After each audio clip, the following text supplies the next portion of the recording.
ఆంధ్రప్రదేశ్ రాష్ట్రంలో రైతుల పరిస్థితి అధ్వానంగా తయారైందని మాజీ మంత్రి శైలజానాథ్ ఆరోపించారు. ఎరువులు లేక రైతులు ఇబ్బందులు పడుతుంటే ఆ ఎరువులు బ్లాక్ మార్కెట్కు తరలించిన చరిత్ర చంద్రబాబుది అని మండిపడ్డారు. వైసీపీ ప్రభుత్వంలో ప్రతి పంటకు మద్దతు ధర ప్రకటించిన వ్యక్తి జగన్మోహన్ రెడ్డి అంటూ చెప్పుకొచ్చారు. రాష్ట్రంలో రైతులు ఆత్మహత్యలు చేసుకుంటుంటే ఆహ్వానాలు, ఈవెంట్లు, హంగులు, ఆర్భాటాలకు ప్రభుత్వం ప్రాధాన్యత ఇస్తుందని ఆగ్రహం వ్యక్తం చేశారు. చంద్రబాబు నాయుడు గారు ఒక్కసారి మీరు తిరిగే ఆ ప్రత్యేకమైన విమానాల నుంచి కిందికి చూడమని కోరుతా ఉన్నా. నేను కిందికి చూసే ప్రయత్నం చేయండి. ఆంధ్రప్రదేశ్ రాష్ట్రంలో రైతుల జీవితాలు అతలాకుతలం అయిపోతా ఉన్నాయి. వ్యవసాయ రంగం బుగ్గిపాలవుతా ఉంది. ఈ మాట ఊరికే వాడడం లేదు. నేను పండించిన పంటను కాల్చివేస్తా ఉన్నారు.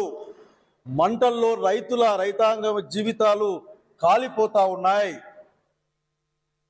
వారి ఆక్రందనలు వినేవాళ్ళు లేక, రెస్పాండ్ అయ్యే వాళ్ళు లేక, వారి కోసం మాట్లాడే మా నాయకుడు జగన్మోహన్ రెడ్డి గారి మాటలు కూడా వినడానికి నిరాకరించే నేపథ్యంలో మీరు ప్రజలు, ముఖ్యంగా రైతాంగం తమ భవిష్యత్తు అగమ్య గోచరంగా అంధకార బంధురంగా తెలియజేస్తూ ఉన్నారు, బాధపడుతూ ఉన్నారు.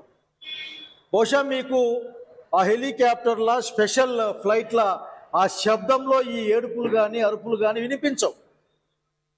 ఎందుకంటే మీరు పొద్దున్నే టిఫిన్ చేయడానికి, మధ్యాహ్నం భోజనం చేయడానికి, అవసరమైతే మీ కుటుంబ సభ్యులతో మాట్లాడుకోవడానికి కూడా హైదరాబాద్, విజయవాడ, హైదరాబాద్ అంటే విజయవాడ కాకపోతే విజయవాడ నుంచి పైకి మళ్ళీ కిందికి ఎక్కడ పడితే అక్కడ తిరుగుతూ ఉంటారు.